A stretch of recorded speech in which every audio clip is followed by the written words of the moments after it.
If you haven't subscribed already, ring that bell to get notified when new movies are posted. Hey, Chris Young here from HomeKit Geek. If you're looking at picking up one of these iHaper color LED strips, please look in the video details. There is an Amazon affiliates code in there. So let's get on with this. iHaper color LED strip. This is another LED strip available for HomeKit. And what's really nice about this is starting to we're starting to see the costs come down.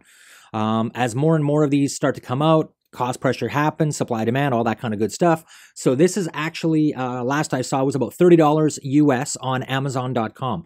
This is a Wi-Fi enabled LED.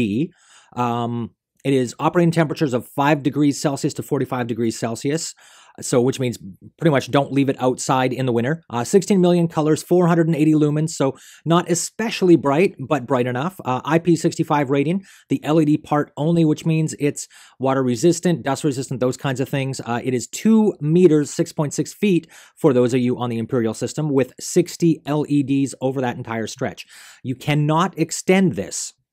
So if you do need more than that 6.6 feet, 2 meters, you're going to have to look at something like the Life X or the Philips Hue Ball LED strips, which are extensible, right? The other thing to be aware of here is the USB power.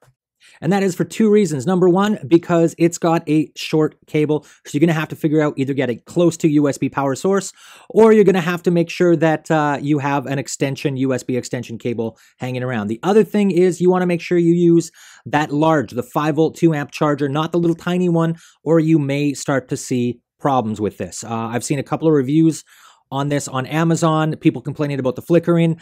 I suspect they're using the low power USB charger and not the 5-volt that they should be. So anyways, keep those in mind. Let's take a look. So here's the packaging. This is very reminiscent of the CoolGeek LED strip, which is also USB. Same thing. Very clearly marked. It works with Apple HomeKit, which is nice. And there is all the tech specs, everything you need there on the back of the box as well. It's a light strip. It's clearly marked, right? L3 is the part number of iHaper. This is the first smart home product that they have. I hope to see more from them because the experience was actually pretty good, pretty easy to set up. The only thing that I did have problems with, for those of you who don't watch to the end of the video, is the app. The app was crashing on me all over the place, but I was able to get it successfully connected and controlled through Apple HomeKit, and then use any of the other Apple HomeKit apps to configure, connect, play around with, change the colors, all those kinds of things, which that's really all I really cared about in the first place, right? So, app, not great, product, solid. So other than that, we've got all the typical things in here. You've got the 18-month warranty for quality-related issues, support at iHaper.com, all that good stuff is in there. The light strip itself is embedded in this little case in foam. It is not going anywhere. It is well packed in here in the foam casing. And then, of course, underneath, you've also got it, again, spun around foam and inserted within foam. So, it arrived in one piece. Right, you can see here it's got iHaper kind of written along the side of it, USB based, 3M, I believe it's 3M tape on the back of it already included. And you've got all these little different LEDs, 60 of them across the 2-meter strip.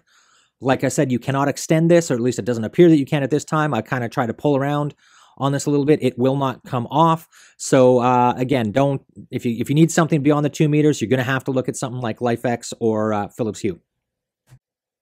And with that, it's an LED strip. It works. It's brighter than some, not as bright as others. And it works great. So let's go over to the not so great part, which is the app, right? The iHaper app. Contacted iHaper about this. They are working on fixing some bugs, but I will let you know that this crashed on me multiple times during my playing around with this, right? So we can go directly to the iHaper site. That's good. You can tell they got some other products here. It's not just a kind of flash in the pan, one product, gone. But honestly, for $30, do you really care if it is? If this thing lasts you a year, I think you got your money worth. So the L3 light strip is their only, as I said, smart home product right now. And we have the ability to go in and add things. Again, the aesthetic, not happy about the aesthetic, right? Super large tiles with tiny little icons. tiny little names. I'm getting a little older, and my eyes, I don't know that I'd be able to tell what was what without looking, using my glasses, right? So again, this is not such a huge thing in my books, in that I very rarely use the vendor's apps anyways, unless there's something specific or special about them, like dealing with the Opro 9 humidifier, smart air purifier, air washer, whatever, or the VocalLink Flowerbud. You know, there are some apps that have specific extended capabilities to deal with those specific vendors' accessories, right? So in the case of a light strip, don't really care that much. As long as I can address this with Apple HomeKit and the Apple HomeKit app, or any of the Apple HomeKit apps, I am a happy camper. Long story short, the app failed. I could not add the iHaper device through the iHaper app itself. But like I said, it's HomeKit, so we have HomeKit to the rescue here. You can go in and basically add this wherever. When dealing with problematic devices, I tend to go through the Wi-Fi, set up new device. So I think this is probably from the airport ability to send over the connections, right? So that's all well and good. As you could see, it's now available, connected to Wi-Fi.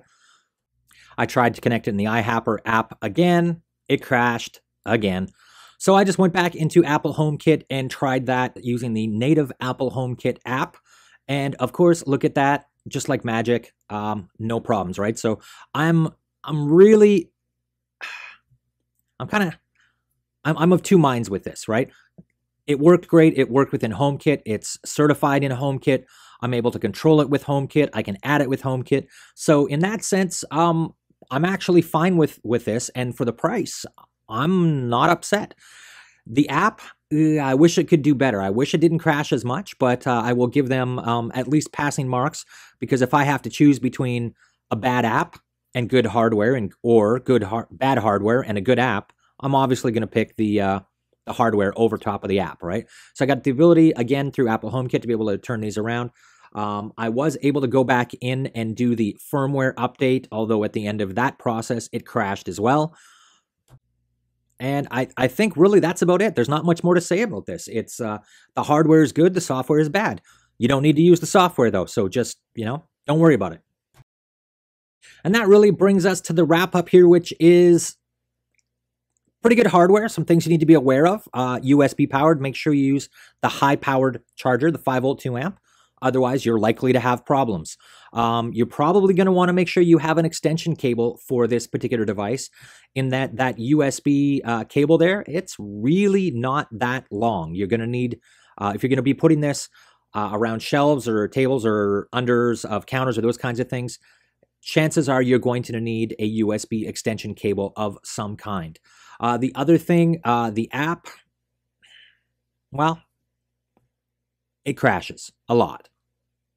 That's the bad news. Good news is we don't actually need it, because we've got other great apps in the Apple HomeKit supported ecosystem, so we can kind of go around that. So what do you guys think? Am I being too forgiving here? I don't know. I'm still, like I said, I've got it running. It works. The colors are pretty good, right? They're not as bright as Life X. The app definitely is a bit of an issue in my mind, but again, I can get around that. If all I'm looking for is some accent lighting on the corner of maybe a wall unit or something like that, then this is probably a really good fit. And honestly, it's a really good price. You could probably buy 3 of these for the price of a Life X, right? So again, what do you guys think? Let me know in the comments below. Likes, shares, always appreciated. Subscribe if you haven't already. And if you want to learn how to make your house just a little bit smarter using Apple HomeKit, check in the video details below, where there is a link and a coupon code to my Udemy class. Thanks.